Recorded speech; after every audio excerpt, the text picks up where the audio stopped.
October 12, 1940, 11:30 at night. Albert Hoskins stood in the basement of the Southampton Municipal Building, staring at a burned-out light bulb in his calloused hand, while 300 meters above him, the German Air Force was preparing to reduce his city to rubble for the third consecutive night. He believed this simple bulb, and 72 others like it, would save absolutely nothing. He would soon discover he was holding the key to one of the most audacious deception operations in the entire European conflict. Before we dive into this story, make sure to subscribe to the channel and tell me in the comments where you're watching from. It really helps support the channel. What began as a desperate janitor's complaint about requisitioned equipment would evolve into a sophisticated trap that redirected thousands of tons of explosives away from British cities, engineered not by military strategists or intelligence officers, but by a 53-year-old maintenance worker who understood something about light that the German military leadership had overlooked entirely. Albert Hoskins had worked at the Southampton Municipal Complex for 27 years, maintaining the heating systems, replacing windows, and ensuring every light bulb in the four-story structure remained functional. His personnel file, preserved in the Hampshire Records Office, describes him as meticulous, punctual, and utterly unremarkable. 3 months earlier, his 19-year-old son Thomas had been among the 900 Allied personnel evacuated from Dunkirk, returning home with stories that kept Albert awake most nights. His daughter Margaret worked as a nurse at Southampton General Hospital, treating casualties from the relentless bombing campaigns that had begun that summer. The Blitz, as it would later be known, had transformed British cities into nightly infernos. From September 7th through mid-November of 1940, the German Air Force conducted sustained bombing operations against London and other strategic targets. The statistics were overwhelming. Over 40,000 British civilians had already perished, with another 46,000 injured. German bombers flew an average of 200 sorties per night during peak operations, guided by a navigation system the British were only beginning to understand. Squadron leader James Pemberton of the Royal Air Force Intelligence Section had been studying German navigation techniques for 8 months. His office in the underground bunkers beneath Whitehall contained maps marked with bomber approach vectors, radio intercepts, and reconnaissance photographs showing damage patterns. The German Air Force employed a radio beam system codenamed Knickerbein, or Crooked Leg, that allowed bombers to navigate with remarkable precision even through complete cloud cover or darkness. 2 radio beams transmitted from stations in German-occupied territories would intersect directly over the target. When a bomber's radio operator heard both signals simultaneously, he knew they were precisely positioned for weapon release. The British had discovered these beams in June and immediately began efforts to jam or deflect them, but the German Air Force adapted quickly, shifting frequencies and adjusting transmission powers. By October, Pemberton faced a disturbing reality. They could occasionally disrupt the beams, but they could not consistently prevent German bombers from finding their targets. On the night of October 12th, he sat in his underground office reviewing damage assessments from Southampton, trying to find any pattern that might suggest a vulnerability in German targeting procedures. 320 kilometers across the English Channel, Hauptmann Friedrich Weber was conducting his pre-flight briefing at a forward airfield in occupied France. Weber commanded a bomber group that had flown 37 operations since the campaign began.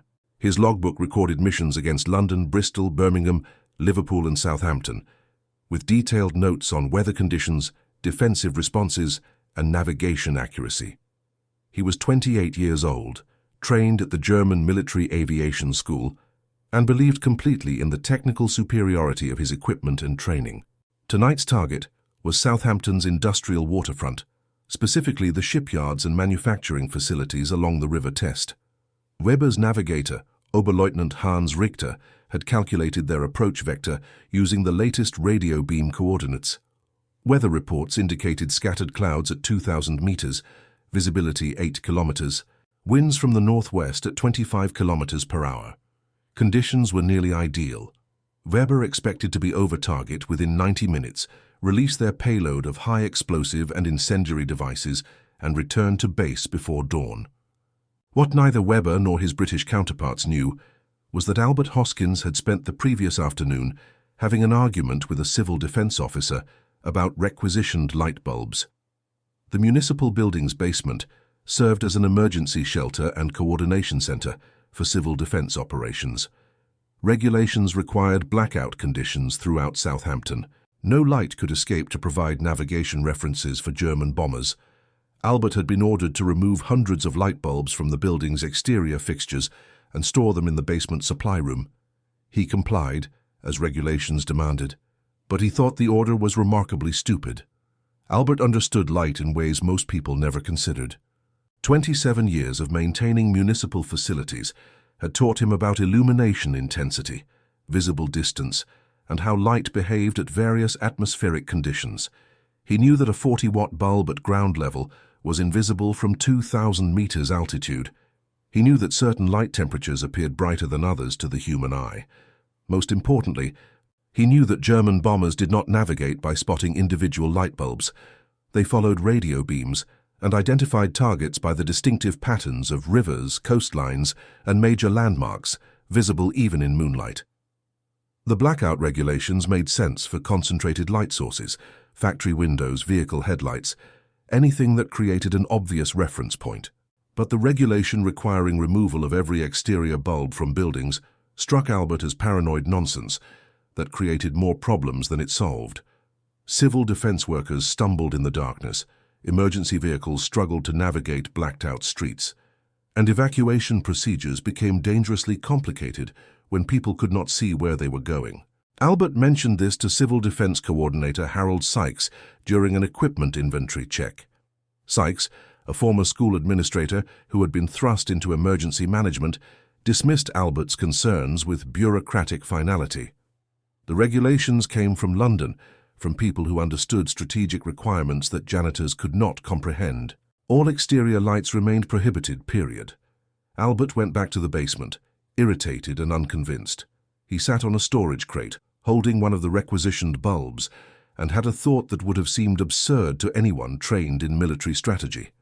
If the German bombers were not actually navigating by small lights at ground level, and if they were following radio beams to specific targets, then what would happen if you created false lights in locations where no targets existed? Could you make them waste their payloads on empty fields? The idea violated everything Albert understood about his position in society. He was a janitor, a maintenance worker, a man whose job was to fix things and follow instructions. Strategic military deception was so far outside his expertise that suggesting it bordered on impudence. Yet the thought would not leave him alone. His son had nearly perished in France because of German military precision. His daughter treated burned children every night because German bombers found their targets with mechanical consistency. If there was even a tiny chance that his understanding of light could disrupt that precision, did he not have an obligation to mention it? The next morning, Albert did something completely out of character. He requested a meeting with Squadron Leader Pemberton.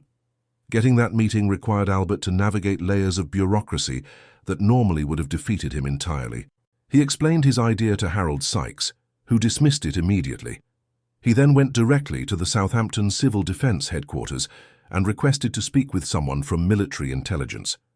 The duty officer, a young lieutenant named Peter Morrison, nearly had Albert removed from the building before Albert said something that caught his attention.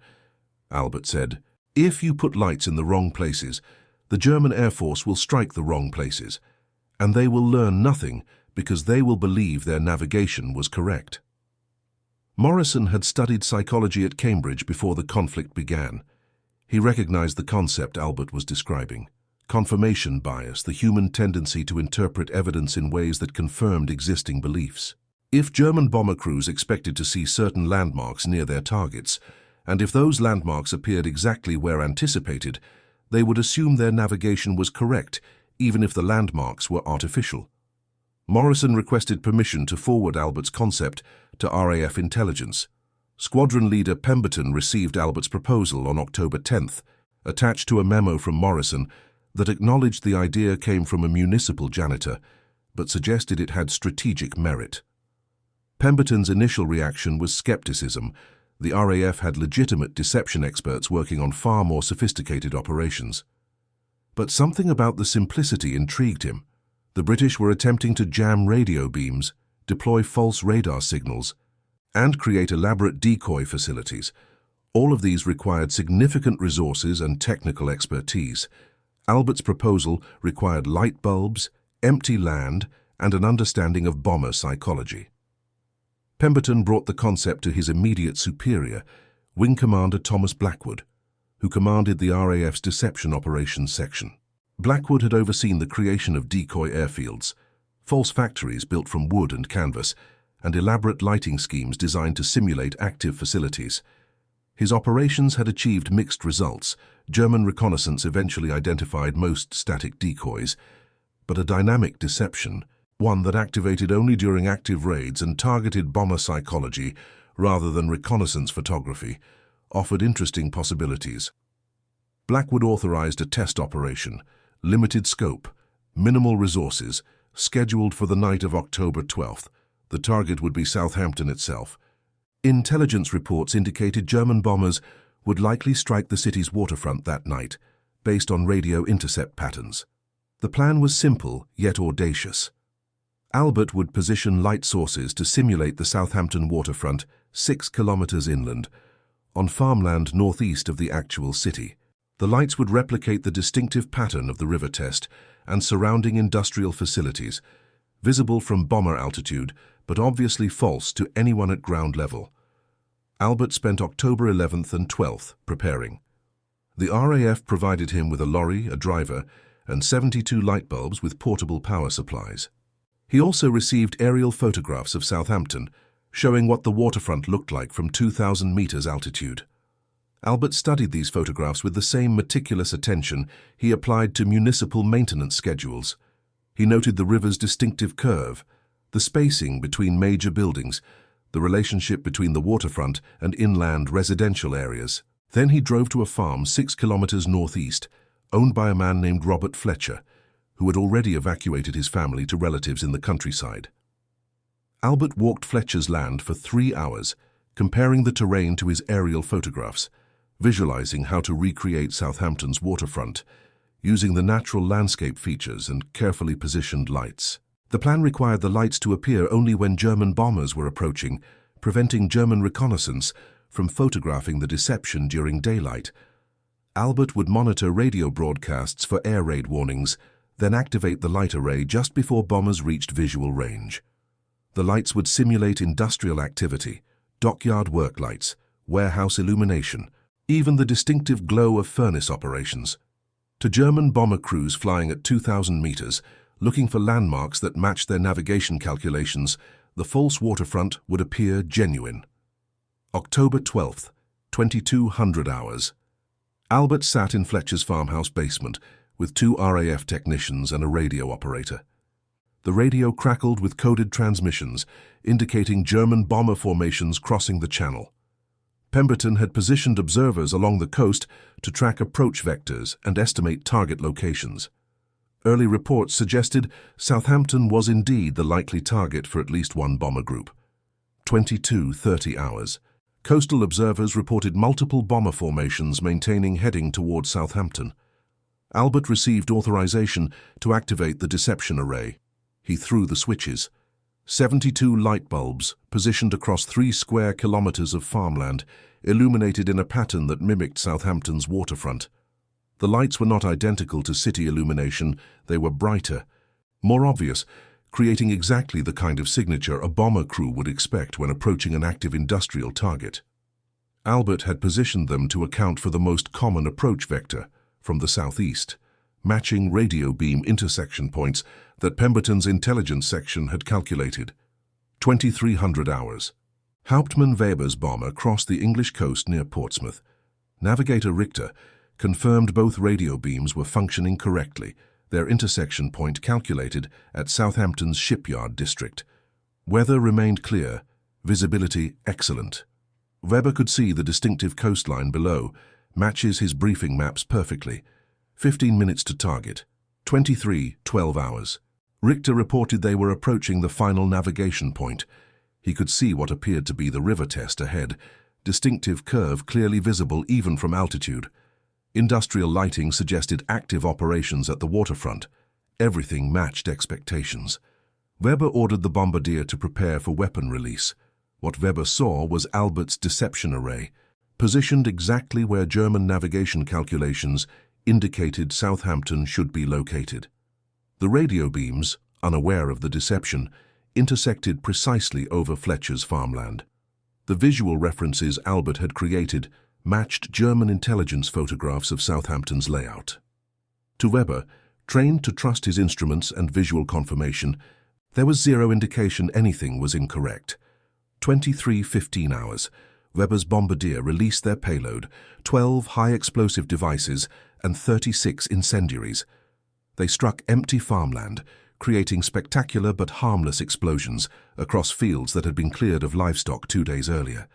Weber observed the strikes, noted them in his log as successful hits on target facilities, and turned for home. He was not alone. Over the next 45 minutes, 17 additional German bombers released their payloads on Albert's false waterfront. Some crews reported secondary explosions, actually carefully positioned fuel drums that Albert had suggested to enhance the deception. Others noted fires spreading across the target area, precisely what they expected after releasing incendiaries on industrial facilities. Not one crew reported anything unusual. Their instruments indicated correct navigation, their visual observations confirmed target identification, and their attack results appeared successful. Meanwhile, the actual Southampton waterfront remained untouched. Actual German bombers assigned to the city never found it. Their navigation beams had been successfully jammed by RAF countermeasures, forcing them to abort or select alternate targets. The only bombers that struck anything near Southampton were those diverted by Albert's lights. Albert sat in the farmhouse basement, listening to explosions echo across the countryside, experiencing emotions he would later struggle to describe. Relief that the city was spared, amazement that his absurd idea actually functioned, guilt over deliberately drawing attacks, even toward empty land, fear that the German Air Force would recognize the deception and adjust their tactics, and overwhelming awareness that he, a janitor, had potentially saved hundreds of lives through nothing more sophisticated than light bulbs positioned in fields. Squadron leader Pemberton arrived at the farmhouse at 0200 hours, having monitored the operation from headquarters. He found Albert sitting outside, watching the last fires burn themselves out across the fields. Pemberton, educated at Oxford and trained in intelligence analysis, extended his hand to a municipal janitor and said something Albert would never forget. "Thank you, Mr. Hoskins. You have potentially changed how we approach defensive operations. Your understanding of light and bomber psychology exceeded our trained analysts. We need more thinking like yours." The immediate question was whether the German Air Force would recognize the deception. Pemberton's intelligence section monitored German radio traffic and reconnaissance flights over the following days. There was no indication German commanders suspected anything unusual. Their bomber crews reported successful strikes on Southampton industrial facilities. Reconnaissance photographs showed damage to what appeared to be waterfront areas. Actually, Fletcher's farmland photographed from sufficient altitude that the deception remained convincing. The German military assessment concluded that Southampton's defenses had been overwhelmed and significant damage inflicted on strategic facilities. This created an unexpected strategic opportunity. If the German Air Force believed they were successfully striking Southampton, they would continue allocating resources to those attacks, never realizing they were hitting empty farmland. Blackwood immediately authorized expansion of the deception operation, codenamed Starling. Over the next 6 months, variations of Albert's light bulb deception were deployed near 14 British cities. Each installation was customized to local geography, replicating distinctive features that German bomber crews used for visual navigation. The operations required careful coordination with RAF countermeasures. The radio beam jamming needed to be precise enough to force bombers slightly off course, but not so obvious that German crews recognized deliberate interference. The installations also incorporated increasingly sophisticated elements. Engineers developed remote-controlled fire simulators that created the appearance of burning buildings. Sound equipment projected industrial noise audible from altitude. In one elaborate installation near Birmingham, the deception included a false canal system created using reflective material that mimicked water from above. Albert became the unlikely consultant for these operations. His practical understanding of how light appeared from altitude, combined with his methodical approach to problem-solving, made him invaluable, despite his complete lack of formal military training. Pemberton arranged for Albert to receive security clearance and a position as a civilian technical advisor, a title that amused Albert considerably. He remained employed as a municipal janitor, his official job title unchanged, but spent increasing time working with RAF intelligence on deception operations. The effectiveness of Operation Starling was difficult to quantify precisely, but intelligence assessments suggested remarkable success. Over a 6-month period, an estimated 3,000 tons of explosives were diverted to decoy targets. Damage that would have occurred in populated areas instead struck empty farmland. The operation's true genius was its self-reinforcing nature.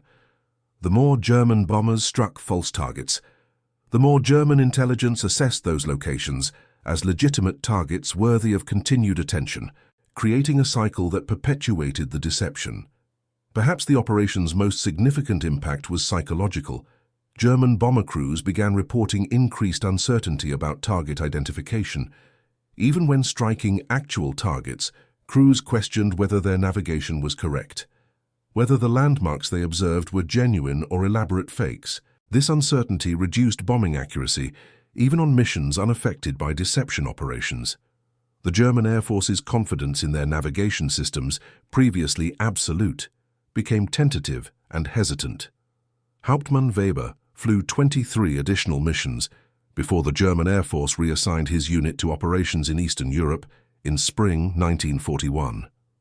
His logbook recorded multiple successful strikes on British industrial targets.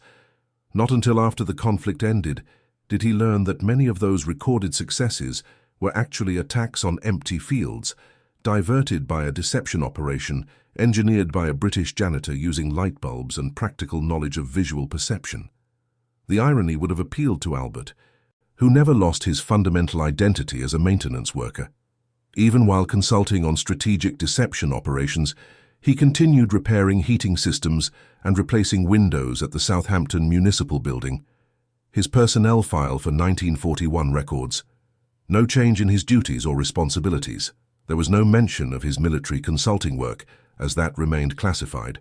Albert's son Thomas survived the entire conflict, returning home in 1945, having served in North Africa and Italy. His daughter Margaret continued nursing throughout the conflict, eventually becoming head of surgical nursing at Southampton General Hospital. Albert himself remained in municipal maintenance until his retirement in 1952 at age 65. His obituary in 1958 described him as a dedicated public servant, making no reference to Operation Starling, which remained classified until 1973. When British military records finally declassified Operation Starling, historians recognized it as one of the conflict's most successful defensive deception operations. Academic analysis focused on its innovative psychology, the recognition that bomber crews trusted their instruments and training so completely that they could be deceived by relatively simple visual tricks. Military theorists studied how Starling demonstrated the value of unconventional thinking, how a maintenance worker with no strategic training identified vulnerabilities that professional analysts had overlooked. But perhaps the operation's most profound lesson was about expertise itself.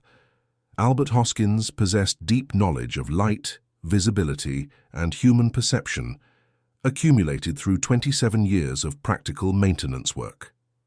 This knowledge, completely unrelated to military strategy, proved more valuable than sophisticated technical systems when applied to the specific problem of bomber deception. The operation succeeded not because Albert understood military operations, but because military operations at their core involved human beings, making decisions based on sensory information, and Albert understood sensory information better than the analysts and strategists planning Britain's defense. The German Air Force never fully understood what had happened. Post-conflict analysis of German military records shows continued belief that many of the attacks against British industrial targets in late 1940 and early 1941 succeeded as planned. German bomber crews reported hitting what they were assigned to hit and had no reason to suspect otherwise. The deception was so effective that even after the conflict ended, some German Air Force veterans maintained that their navigation systems performed accurately throughout the campaign. Operation Starling also influenced post-conflict military doctrine. Both British and American forces studied the operation when developing deception tactics for later conflicts. The core principle that visual deception targeted at human perception could defeat sophisticated technical systems informed deception operations in subsequent decades. Albert's light bulb trick, absurd on its surface, demonstrated a profound truth about military operations. Technology and training created expectations, and those expectations could be manipulated by anyone who understood human psychology and sensory perception. Albert himself rarely discussed his role in the operation, even after declassification. Friends and family members who learned of his contribution found him characteristically modest. When asked about his impact on the conflict, Albert typically redirected conversation to the contributions of military personnel, intelligence analysts, and political leaders. He insisted his role was minor, simply positioning lights according to instructions from people who understood strategy. But Squadron Leader Pemberton, who remained in contact with Albert until Albert's passing, disagreed with that assessment. In a 1975 interview for the Imperial War Museum, Pemberton stated that Albert Hoskins demonstrated something essential about innovation and problem-solving. The most effective solutions often come from people intimately familiar with specific technical details, even if those people lack formal expertise in the broader field. Albert knew light, he knew visibility, and he knew human perception. That knowledge, applied to a strategic problem by someone willing to think unconventionally, saved lives and changed defensive operations. The fields where Albert positioned his original 72 light bulbs remained farmland through the 1960s. In 1977, the local council placed a small memorial marker at the location, noting that this unremarkable farmland had been the site of a significant defensive operation. The marker's inscription reads simply, "Here in 1940, ingenuity and understanding proved more powerful than sophisticated equipment. Defensive operations conducted at this location saved numerous lives through unconventional thinking and practical knowledge." Albert Hoskins never sought recognition for Operation Starling. He performed his municipal maintenance duties with the same meticulous attention he applied to positioning deception lights. He raised his family, supported his community, and lived a life that appeared entirely ordinary to those who knew him. The fact that he engineered one of the conflict's most successful defensive deceptions, using nothing more sophisticated than light bulbs and practical knowledge, remained his quiet contribution to history, remembered primarily by military historians and the few veterans who understood what his simple trick had accomplished. And that concludes our story. If you made it this far, please share your thoughts in the comments. What part of this historical account surprised you most? Don't forget to subscribe for more untold stories from World War II, and check out the video on screen for another incredible tale from history. Until next time.